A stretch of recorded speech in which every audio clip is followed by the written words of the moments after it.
تو ہے درود پاک پڑھنا، سرکار کو یاد کرنا۔ درود شریف کیا ہے؟ درود شریف نبی پاک علیہ الصلوۃ والسلام کو یاد کرنے کا ایک ذریعہ ہے، ایک بہانہ ہے۔ اعلیٰ حضرت رحمت اللہ تعالیٰ فرماتے ہیں کہ جو نہ بھولا ہم غریبوں کو رضا، جو نہ بھولا ہم غریبوں کو رضا، یاد ان کی اپنی عادت کیجیے۔ نہ صرف کبھی کبھار وقت ملا تو پڑھ لیا، نہیں، بلکہ حضور علیہ السلام کو یاد کرنا یہ اپنی عادت بنا لیجیے۔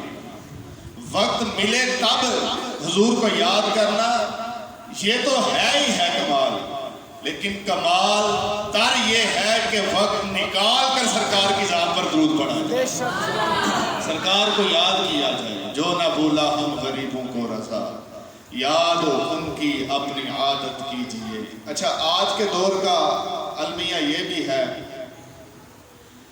کہ اگر کوئی عشق رسول کے اندر، محبت رسول کے اندر سرکار کو یاد کرتا ہے، اپنے نبی پر درود پڑھتا ہے، تو لوگ جو ہے طرح طرح کی باتیں کرنا شروع کر دیتے ہیں۔ جی آپ یہ درود پڑھتے ہیں، درود پاک پڑھنا کہاں لکھا ہے، کون سی کتاب کے اندر لکھا ہے؟ درود پاک یہاں سے کیسے وہاں پہنچتا ہے؟ ہم یہاں پر ہیں، ہمارے آقا مدینے میں ہیں، وہاں پر جائیں، وہاں پر سرکار کے روزے پر جا کر درود پڑھیں۔ اس طرح کے کئی جو ہے وسوسے ڈالنے کی لوگ کوشش کرتے ہیں۔ تو ہم کہتے ہیں کہ الحمدللہ ہم اہل سنت و جماعت، ہم جو بھی عمل کرتے ہیں، جو بھی نیک عمل اللہ کی عطا سے ہمیں توفیق ہوتا ہے، یا تو اس کے اوپر قرآن کی، اللہ کے کلام کی مہر ہوتی ہے، یا سرکار کے فرمان کی مہر ہوتی ہے۔ ہم بغیر تصدیق اور بغیر تحقیق کے الحمدللہ کوئی عمل خلاف شرع کرتے ہی نہیں ہے۔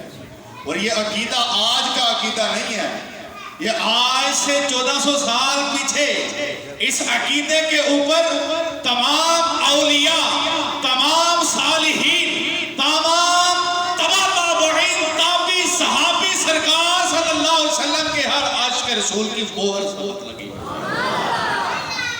سرکار علیہ السلام کی حدیث، سرکار نے یہ بھی مسئلہ حل فرما دیا، فرمایا کہ یہ نہیں کہ میرے روزے پر آ کر درود پڑھو تو تمہارا درود سنا جائے گا، فرمایا تم جہاں بھی ہو مجھ پر درود پڑھو، تمہارا درود مجھ تک پہنچتا ہے۔ ماشاءاللہ سارے عاشق رسول بیٹھے ہیں۔ سرکار نے کیا ارشاد فرمایا؟ جہاں بھی ہو مجھ پر درود پڑھو، تمہارا درود مجھ تک پہنچتا ہے۔ اچھا، اپنی آواز کو کسی دوسرے تک پہنچانے کے لیے دو چیزوں کی ضرورت ہے۔ میں یہاں سے بول رہا ہوں، مائک کے ذریعے میری آواز اتنی اونچی ہے کہ آپ تک آواز آسانی سے پہنچ رہی ہے، یا پھر آپ کا جو آلہ سماعت ہے یہ اتنا تیز ہے کہ کوئی دور سے بھی آہستہ آواز میں بات کرے تو آپ کی جو ہے وہ آلہ سماعت جو ہے، آپ کی سماعت جو ہے اس آواز کو سن لیتی ہے۔ متکلم کی قوت گویائی یا پھر سامع کی قوت سماعت، یہ دو چیزیں ہیں اپنی آواز کسی دوسرے تک پہنچانے یا سننے کے لیے۔ اب بلا تشبیہ و تمثیل ہماری آوازیں تو اتنی اونچی نہیں ہیں کہ ہماری آوازیں یہاں سے ہزاروں میل دور مدینہ منورہ میں سرکار تک پہنچے، بلکہ حضور علیہ السلام کی جو آلہ سماعت ہے، قوت سماعت ہے، وہ اتنی بلند و اعلیٰ ہے کہ سرکار کا امتی جہاں بھی سرکار کو پکارے، سرکار علیہ السلام اپنے امتی کی فریاد کو سنتے ہیں۔ سرکار علیہ السلام کی قوت سماعت، نبی پاک علیہ السلام کے چچا ہے حضرت سیدنا عباس رضی اللہ تعالی عنہ، وہ فرماتے ہیں کہ مجھ سے نبی پاک علیہ السلام نے فرمایا کہ اے میرے چچا، جب اللہ تبارک و تعالی نے پر تقدیر کا قلم چلایا، لوح محفوظ پر تقدیر کا قلم چلایا، اس قلم کے چلنے کی آواز کو میں اپنی ماں کے شکم اطہر میں سنا کرتا تھا۔ سبحان اللہ۔ لوح محفوظ پر چلی قلم، اس قلم کی آواز کو نبی رحمت صلی اللہ علیہ وآلہ وسلم کہاں سن رہے ہیں؟ اپنی ماں کے شکم اطہر میں۔ پھر فرمایا کہ جب اللہ تبارک و تعالیٰ کو سورج اور چاند نے سجدہ کیا، ان کے سجدہ کرنے کی آواز کو میں اپنی ماں کے شکم اطہر میں سنا کرتا تھا۔ او کما قال علیہ السلام، جو نبی دنیا میں پیدا ہونے سے پہلے، دنیا میں پیدا ہونے سے پہلے سورج اور چاند کے سجدہ کرنے کی آواز کو اور لوح محفوظ پر چلنے والی تقدیر کی قلم کی آواز کو اپنی ماں کے شکم اطہر میں سن سکتے ہیں، تو پھر ماننا پڑے گا کہ وہی نبی دنیا میں پیدا ہونے کے بعد گنبد خضرا میں تشریف فرما ہو کر اپنے امتیوں کی فریاد سن بھی سکتے ہیں، اس کا جواب بھی دے سکتے ہیں۔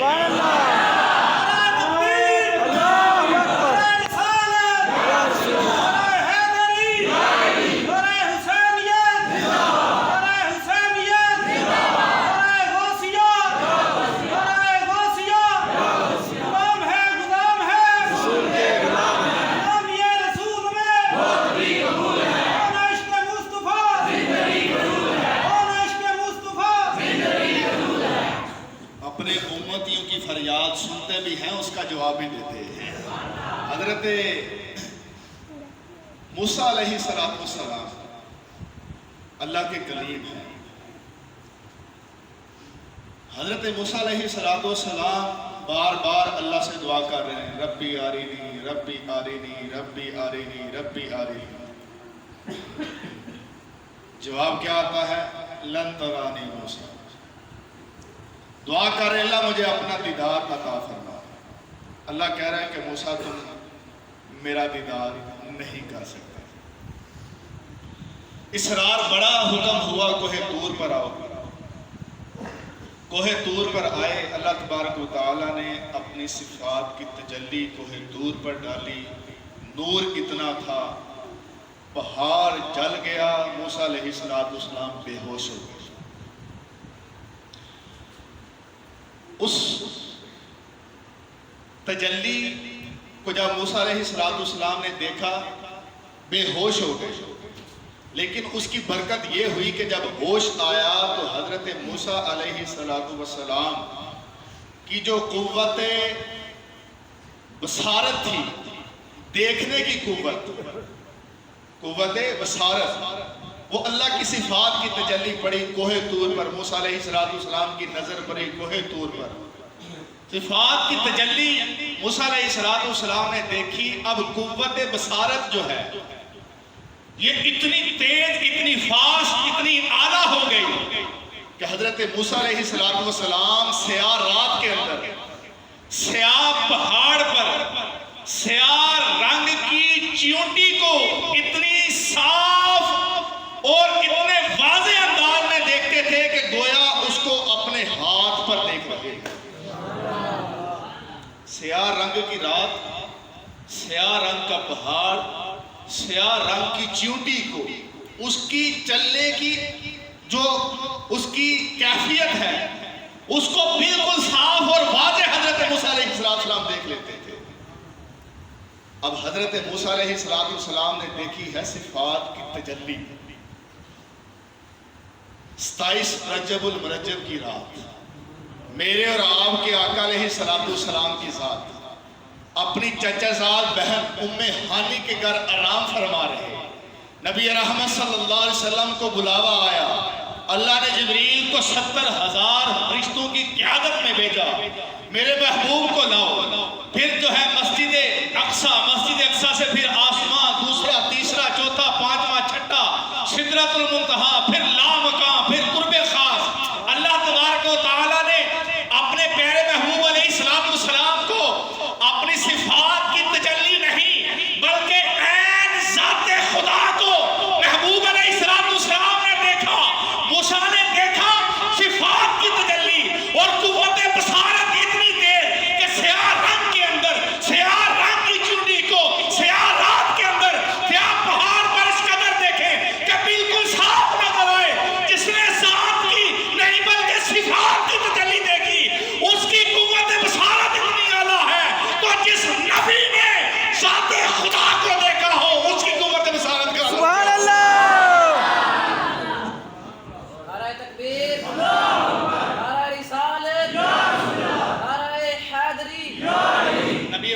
السلام نے قوت ذات صفات تجلی کا نبی پاک علیہ السلام نے اللہ کی صفات کی تجلی میں دیکھی، بلکہ عین ذات خدا کو دیکھا ہے۔ تو جب عین ذات خدا کو دیکھ لیا، اعلیٰ حضرت آج لوگ کہتے ہیں نا وہ نبی کو غیب کا علم نہیں تھا، اعلیٰ حضرت نے قلم بند کر دیا، فرمایا کہ اور کوئی غیب کیا تم سے نہا ہو بلا۔ فرماتے ہیں کہ یا رسول اللہ صلی اللہ علیہ وسلم آپ سے اور کوئی غیب مطلب چھپی ہوئی چیز، اور کوئی غیب کیا تم سے نہا ہو بلا، جب نہ خدا ہی چھپا تم پہ کروڑوں درود۔ جب اللہ کی ذات ہی نہ چھپی آپ سے۔ دیکھیں جی اللہ کی ذات کیا ہے، یہ غیب ہے، ہر کسی کے لیے غیب ہے۔ آج تک کسی نے اپنی جاگتی آنکھوں سے نبی پاک علیہ السلام کی ذات کے علاوہ رب کا دیدار نہیں کیا، یہ غیب ہے۔ جب رب ہی نہ سرکار سے چھپا تو اور کون سی ہے جو ہے باقی رہے گی؟ اور کوئی غیب کیا تم سے نہا ہو بلا، جب نہ خدا ہی چھپا تم پہ کروڑوں درود۔ یہ جو جنت ہے نا، جنت بڑی پیاری حدیث ہے۔ نبی پاک بات ہماری یہاں سے شروع ہوئی کہ جب بھی سرکار کا نام لے، سرکار کو یاد کرے، درود پڑھے، سلام پڑھے، اپنے آپ کو احساس کمتری کا یا جھک کر نہیں، شرما کر نہیں، بلکہ سینہ تان کر سرکار کا نام لیا کریں کہ ہمارے آقا وہ آقا نہیں ہے کہ جو اپنے غلاموں سے بے خبر ہے۔ الحمدللہ ہم سنی فخر سے کہتے ہیں کہ ہمارے آقا وہ آقا ہے جو اپنے غلاموں سے باخبر ہے۔ ارے آقا اپنے غلاموں سے کیا ہے؟ باخبر ہے۔ بے خبر ہو جو غلاموں سے وہ آقا کیا ہے، بے خبر ہو جو غلاموں سے وہ آقا کیا ہے۔ جنت، ہم نماز کے اندر دعائیں کرتے ہیں، نماز کے بعد دعائیں کرتے ہیں، جب جنت کا اللہ سے سوال کرتے ہیں، کیا سوال کرتے ہیں؟ یا اللہ ہمیں جنت عطا فرما، اللہم ادخلنا دار السلام، بار بار سوال کرتے ہیں۔ صحیح حدیث ہے سرکار کی، فرمایا کہ جب کوئی بندہ 3 مرتبہ ایک دن کے اندر اللہ سے جنت کا سوال کرے اور اسی طرح دوزخ سے پناہ مانگے، جنت اس بندے کی آواز کو سن کر یہاں سے کہا بندے رہے، اے اللہ مجھے جنت میں داخل فرما، اے اللہ مجھے جنت میں داخل فرما، اے اللہ مجھے جنت میں داخل فرما۔ اب جنت کہاں ہے؟ ایک روایت کے مطابق زمین سے اگر کوئی پیدل چلتا ہے تو یہ 8000 سال کی مسافت ہے، 8000 سال تک جو ہے چلتا ہے، 800 سال، اتنی دور جنت، ہزاروں کروڑوں اربوں میل دور جنت۔ یہاں کسی شخص نے اپنے دل ہی دل کے اندر ہلکی سی آواز میں کہا، اے اللہ مجھے جنت میں داخل کر، اے اللہ مجھے جنت میں، اے اللہ مجھے جنت میں، اے اللہ مجھے جہنم سے بنا دے، اے اللہ مجھے جہنم سے بنا دے، اے اللہ مجھے جہنم سے بنا دے۔ حدیث میں ہے کہ جنت اس بندے کی آواز کو سن کر اللہ کی بارگاہ میں دعا کرتی ہے کہ اے اللہ اسے میرے اندر داخل فرما۔ دوزخ اللہ کی بارگاہ میں دعا کرتی ہے، اللہ اس بندے کو میرے عذاب سے دور رکھ۔ اب جنت، دوزخ، یہ زمین، آسمان، چاند، سورج، یہ ہوا، یہ پانی، یہ دریا، یہ خشکی، یہ سارے کا سارا نظام جو ہے یہ صدقہ رسول کا بنا ہے۔ اب بلا تشریح و تمثیل ایک جنت جو صدقہ رسول کا بنا، جب جنت اور دوزخ کی قوت سماعت کا عالم یہ ہے تو پھر مالک جنت نبی پاک علیہ السلام کی قوت سماعت کا عالم کیا ہوگا؟ بھئی جب جنت کی قوت سماعت یہ ہے تو پھر سرکار علیہ السلام جو مالک جنت ہیں ان کی قوت سماعت کا عالم کیا ہوگا؟ تو اس لیے جب بھی درود پڑھیں سرکار کو یاد کریں، شرما کر نہیں، بلکہ مسکرا کر اور فخر سے سرکار کو یاد کیا کریں. فخر کا دل میں دریچہ باب ہونا چاہیے. ارے جن کا تو آقا ہے ان کو ناز ہونا چاہیے. ہمیں خود پہ ناز ہونا چاہیے. تو جب بھی درود پڑھیں سرکار کو یاد کریں, نبی پاک علیہ السلام کی ذات پر سلام پڑھیں تو دل کھول کر پڑھنا چاہیے, ڈر ڈر کر. یہ لوگوں کی باتوں میں نہ آئے. اللہ تبارک و تعالی کے کلام سے جو 2 آیتوں کے مختصر سے جو ہے وہ